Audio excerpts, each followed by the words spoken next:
ایک صحابی رسول ہے جن کا نام حضرت عبداللہ اسود ہے۔ کیا نام ہے؟ حضرت عبداللہ اسود ہیں۔ کرسی پیچھے کر دیجیے۔ حضرت عبداللہ اسود ہیں۔ وہ جو ہے ملک شام کے رہنے والے تھے۔ کہاں کے رہنے والے تھے؟ ملک شام کے رہنے والے تھے۔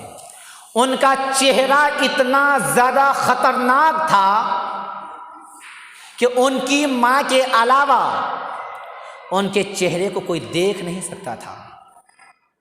ان کی ماں کے علاوہ ان کے چہرے انور کو کوئی دیکھ نہیں سکتا تھا۔ اتنا خطرناک چہرہ تھا کہ ان کے چہرے کو دیکھ کر کے آدمی ڈر جاتا تھا، گھبرا جاتا تھا۔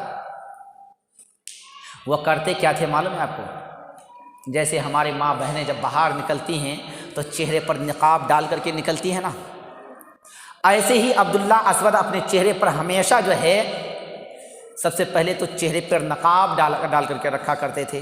دوسری بات، دن بھر وہ گھر میں نہیں رہتے تھے، جنگلوں میں چھپ کر کے رہا کرتے تھے۔ کہاں رہا کرتے تھے؟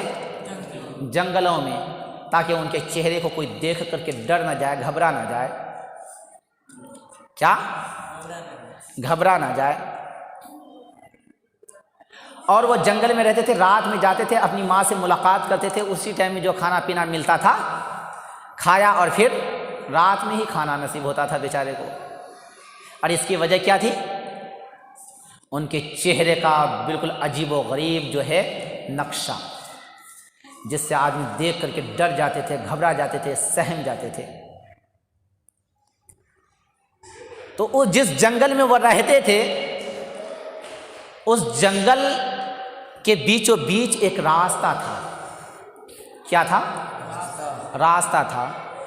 اس راستے سے جب مسافر جانا آنا کرتے تھے تو وہ ہمیشہ، جب ہمارے آقا علیہ الصلوۃ والسلام مکہ شریف میں تھے تو وہ سنتے تھے کہ مکہ شریف میں ایک ذات ایسی ہے، ایک شخصیت ایسی ہے جن کا نام محمد ہے، وہ بہت اچھے ہیں، بہت خوبصورت ہیں، بہت حسین و جمیل ہیں، بہت رحم دل ہیں، بہت دیالو ہیں۔ وہ سبوں کو اپنے سینے سے لگا کر کے رکھتے ہیں۔ جب آپ ہجرت فرما کر کے مدینہ شریف آ گئے تو پھر بھی وہ عبداللہ اسود وہ جنگل میں رہ کر کے وہی بات سنتے ہیں۔ برسوں سے وہ سنتے ہوئے آ رہے تھے۔ آتے آتے ایک دن ان کے دل نے گوارا دیا کہ یار یہ لوگ قافلہ والے جو جاتے ہیں ہمیشہ محمد عربی صلی اللہ تعالیٰ علیہ وسلم کا ذکر کرتے ہیں، اتنی تعریف، اتنی شان کو بیان کرتے ہیں، لہٰذا ایک بار مجھے بھی جا کر کے ملاقات کرنی چاہیے۔ دیکھیں تو صحیح کہ ان لوگوں کی باتوں میں کتنی سچائی ہے۔ دیکھیں تو ان لوگوں کی باتوں میں کتنی سچائی ہے۔ بولے ٹھیک ہے۔ تو وہ بھی اس قافلے کے ساتھ ہو لیے، اور ہونے کے بعد جو ہے جب مکہ مدینہ شریف آپ پہنچے تو مدینہ شریف پہنچنے کے بعد جو ہے کسی سے معلوم کیا کہ بھئی مجھے محمد عربی سے ملاقات کرنی ہے، محمد عربی سے ملاقات کرنی ہے، ان کی تعریف ہم نے بہت زیادہ سنی ہے، اس وجہ سے مجھے جو ہے میرے دل نے یہ گوارا دیا کہ میں ان سے ملاقات کروں، پتہ بتاؤ۔ تو وہاں پہ جو آدمی تھے انہوں نے جو ہے پتہ بتا دیا کہ وہ ابھی مسجد نبوی شریف میں ملیں گے، وہاں پہ چلے جاؤ۔ کہاں ملیں گے؟ مسجد نبوی شریف میں۔ جب وہ پہنچے تو دوپہر کا بالکل کرارا دھوپ تھا۔ کیا تھا؟ دھوپ تھا۔ یہ پسینے سے تر بتر ہو چکے تھے کیونکہ گرمی کا موسم تھا۔ گئے وہ مسجد نبوی شریف کے مین گیٹ پر، جیسے اپنا مین گیٹ ادھر باہر ہے نا، ایسے ہی مین گیٹ پر جو ہے جا کر کے کھڑے ہو جاتے ہیں اور کہتے ہیں مجھے جو ہے محمد عربی سے ملاقات کرنی ہے۔ تو وہاں پہ سرکار نے صحابہ کرام کو فرمایا کہ کہو انہیں اندر آنے کے لیے۔ وہ اندر آئے ڈر کے مارے، پھر تھوڑا سا آگے جا کر کے کہتے ہیں کہ مجھے محمد عربی سے ملاقات کرنی ہے۔ بولے اندر آ جاؤ۔ آتے آتے آتے آتے جو ہے یعنی کہ سمجھے کہ یہاں سے آپ لوگ جس طرح سے بیٹھیں اتنا ہی فاصلہ تھا، یہاں تک آئے، اور آنے کے بعد سرکار نے فرمایا اور قریب آؤ۔ کیا فرما رہا ہے؟ اور قریب آؤ۔ وہاں پہ عبداللہ اسود کہتے ہیں کہ اے محمد عربی، مجھے دیکھ کر کے دنیا گھبراتی ہے، مجھے دنیا ڈرتی ہے، اور آپ مجھے اور قریب آنے کہہ رہے ہیں، اور قریب آئے۔ سرکار فرماتے ہیں کہ اے سائل، اے اعرابی، اور قریب آ۔ قریب بلاتے رہے یہاں تک کہ آپ اپنے روبرو سامنے کر لیا۔ کرنے کے بعد پیغمبر اعظم ارشاد فرماتے ہیں اے اعرابی، تو اپنے چہرے کے اوپر یہ نقاب کیوں ڈالا ہوا ہے؟ انہوں نے اپنا سارا واقعہ بیان کیا۔ وہاں پہ سرکار فرماتے ہیں کہ اے اعرابی، تیرا نام کیا ہے؟ وہ بتاتے ہیں میرا نام عبداللہ اسود ہے۔ سرکار فرماتے ہیں تو اپنے چہرے پہ سے نقاب کو ہٹا دے، تو اپنے چہرے پر سے پردہ کو ہٹا دے۔ وہاں پہ حضرت عبداللہ اسود کہتے ہیں کہ یا رسول اللہ، یا محمد عربی صلی اللہ تعالیٰ علیہ وسلم، میرے چہرے کو دیکھ کر کے صحابہ کرام ڈر جائیں گے، میرے چہرے کو دیکھ کر کے صحابہ کرام خوف زدہ ہو جائیں گے، میرے چہرے کو دیکھ کر کے صحابہ کرام دہشت میں پڑ جائیں گے۔ پھر سرکار فرماتے ہیں اے عبداللہ، تجھے محمد عربی کا حکم ہے کہ تو جلدی سے چہرے پر سے اپنا نقاب کو ہٹا لے۔ اتنا کہنا ہوتا ہے کہ عبداللہ اسود اپنے چہرے پر سے جیسے نقاب کو ہٹاتے ہیں، محمد عربی کے قدموں پہ یہ اپنے سر کو رکھ دیتے ہیں۔ اے محمد عربی، آپ نے میرے اوپر اتنا کرم فرمایا کہ میرا باپ مجھے دیکھنے کے لیے تیار نہیں، میرا بھائی مجھے دیکھنے کے لیے تیار نہیں، میری بہنیں مجھے دیکھنے کے لیے تیار نہیں، میرا رشتہ دار مجھے دیکھنے کے لیے تیار نہیں، میرے گاؤں والے مجھے دیکھنے کے لیے تیار نہیں۔ ایک میری ماں ہی ایسی تھی جو مجھے رات کی تاریکی میں دیکھا کرتی تھی، وہ بھی رات کی تاریکی میں، دن کے اجالے میں نہیں دیکھا کرتی تھی، مگر آپ نے اتنا کرم فرمایا کہ یہ دین کے اجالے میں اور اتنے دین کے دوپہر کے کڑک والے دھوپ میں آپ نے مجھے دروازے پہ سے بلاتے آپ نے اپنے قریب بلایا، اور قریب بلانے کے حد اتنا ہی نہیں بلکہ آپ نے میرے چہرے پر سے نقاب کو بھی ہٹا دیا، اور میرے دل کے اندر جو خوف تھا کہ مجھ سے دنیا ڈرے گی، مجھ سے دنیا خوف زدہ ہو جائے گی، مجھ سے دنیا نفرت کرے گی، آپ نے وہ نفرت کی آگ کو، دہشت کی آگ کو جلا کر کے خاک و خون کر دیا۔ اس نفرت کو آپ نے محبت میں بدل دیا، اس نفرت کو آپ نے عقیدت و الفت میں بدل کے رکھ دیا۔ حضرات محترم، اتنا کہنا ہوتا ہے۔ پھر وہ عبداللہ اسود سرکار کی بارگاہ میں ہی رہنے لگتے ہیں۔ رہتے رہتے ہر انسان، چاہے آپ رہیے یا میں رہوں، سبوں کے دل کی چاہت یہ ہے اور یہ ہوتی ہے کہ میری نسل چلے آگے بڑھے۔ بتائیے، ہے سبوں کے شوق اور جذبہ رہتا ہے کہ نہیں؟ کیا ماسٹر صاحب، لگ رہا ہے آپ بہت زیادہ تھک چکے ہیں؟ صحیح بات ہے، سبوں کا شوق ہوتا ہے کہ نہیں کہ میری نسل چلتی رہے آگے، میرا نام ہوتا رہے، میری پہچان باقی رہے۔ اسی طرح سے حضرت عبداللہ اسود کے دل کی چاہت یہ ہے، اور دل میں آگ اٹھ گئی کہ یا میرے بھی دل میں چاہت ہے کہ میں بھی شادی کروں، اور شادی کر کے میں بھی اپنی نسل کو آگے بڑھاؤں، مگر پھر ان کے دل میں یہ بات آ کر کے آگ جل کر کے بھی ٹھنڈی ہو جاتی ہے کہ اے عبداللہ اسود، تجھ سے نکاح کون کرے گا؟ تجھ سے شادی کون کرے گا؟ تو دیکھنے میں اتنا بدصورت ہے، تو یہ دیکھنے میں اتنا زیادہ جو ہے تیرا چہرہ اتنا زیادہ خوف زدہ ہے۔ وہاں پہ پیغمبر اعظم علیہ الصلوۃ والسلام جب ان کے دل کے عالم دیکھتے ہیں، جب ان کے دل میں دیکھتے ہیں کہ تھوڑا تھوڑا ان کے دل مرجھائے ہوئے، چہرہ مرجھایا ہوا رہتا ہے، سرکار فرماتے ہیں کہ اے عبداللہ، تیرے دماغ میں کیا گھوم رہا ہے؟ اے عبداللہ، تمہارے دماغ میں کیا گھوم رہا ہے؟ بول۔ حضرت عبداللہ ارشاد فرماتے ہیں یا رسول اللہ، میرے دل کی چاہت یہ ہے کہ جس طرح سے سبوں کے دل میں یہ چاہت رہتی ہے کہ میں شادی کروں، پھر میرے بچے ہوں، اور میرے بچوں سے اور مجھ سے جو ہے میری نسل آگے بڑھے، لہذا میں بھی چاہتا ہوں کہ میں بھی شادی کروں، میرے بھی بچے ہوں، اور پھر جو ہے میری نسل آگے بڑھے، مگر مجھ سے کون شادی کرے گا؟ جب مجھ سے میرے چہرے کو دیکھ کر کے میرے باپ مجھ سے خوف زدہ ہو جائے، میری بہنیں مجھ سے خفا ہو جائیں، میرے بھائی مجھ سے جدا ہو جائے، میرے اہل و عیال مجھ سے دور ہو جائے، میرے دوست و احباب مجھ سے علیحدہ ہو جائیں، تو پھر اور مکہ کی شہر مکہ اور شہر مدینہ کے عورتیں، لڑکیاں مجھ سے شادی کیسے کریں گے؟ سرکار مدینہ صلی اللہ تعالیٰ علیہ وسلم کی رحمت جوش میں آتی ہے، کیا آتی ہے؟ سرکار کی رحمت جوش میں آتی ہے، اور سرکار نے فوراً فرمایا، کیا فرمایا کہ اے عبداللہ اسود، اب تیری شادی شہر مدینہ میں جو سب سے زیادہ امیر اور سب سے زیادہ خوبصورت عورت ہوگی ان سے تیرا نکاح ہوگا۔ اب تو کہہ دیجئے سبحان اللہ۔ یہ ٹھیلا گاڑی بن گئے ہیں، تھک گئے ہیں، یہ 8-10 دنوں سے سن رہے ہیں نا، 8 دنوں سے، اسی لیے لہذا بات بھی پوری ہونے والی ہے اور ٹائم بھی پورا ہونے والا ہے نا جی۔ تو یہ بات پوری کر دیں۔ ہوا کیا؟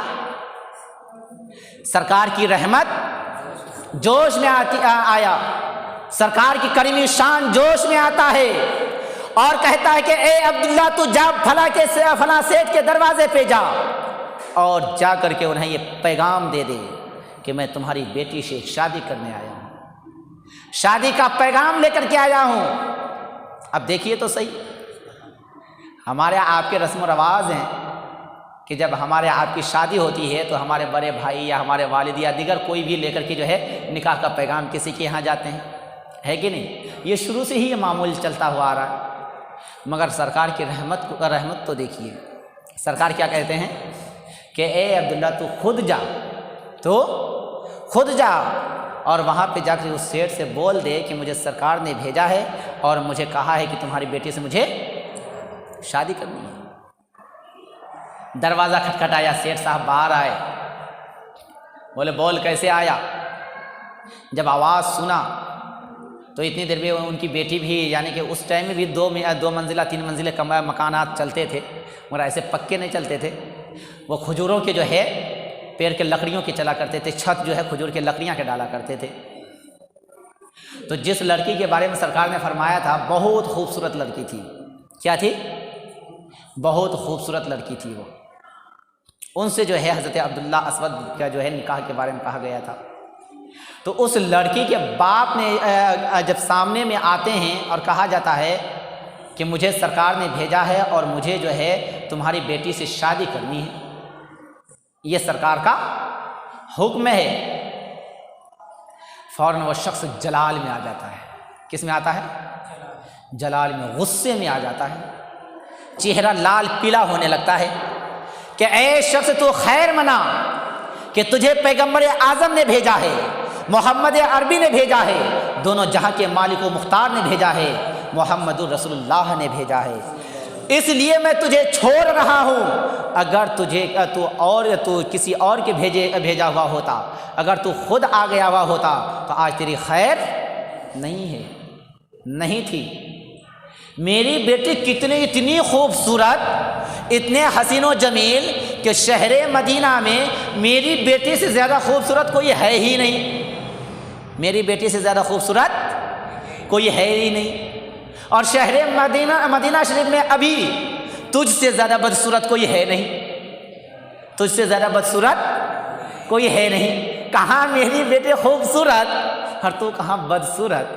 میں اپنی بیٹی کی شادی تم سے کرواؤں گا، میں اپنی بیٹی کی شادی تم جیسے بدصورتوں سے کرواؤں گا، جلدی سے نکل جا میرے دروازے پہ سے، ورنہ تیری خیر نہیں ہے۔ یہ بات چل ہی رہی تھی کہ فوراً اس امیر گھرانے کی بیٹی کے کانوں میں آواز گونجتی ہے، وہ بیٹی فوراً اوپر سے نیچے آتی ہے، بابا کیا معاملہ ہے، کیا بات ہے؟ فوراً بابا بیٹی کو بتاتے ہیں کہ اے بیٹی، ایک کالا کلوٹا انسان آیا تھا، دیکھنے میں بڑا عجیب و غریب تھا، بڑا بدصورت تھا، وہ تم سے نکاح کے بارے میں کہہ رہا تھا اور وہ یہ دلیل دے رہا تھا کہ پیغمبر اعظم نے بھیجا ہے، دونوں جہاں کے مالک و مختار نے بھیجا ہے، سرکار دو عالم صلی اللہ تعالیٰ علیہ وسلم نے بھیجا ہے۔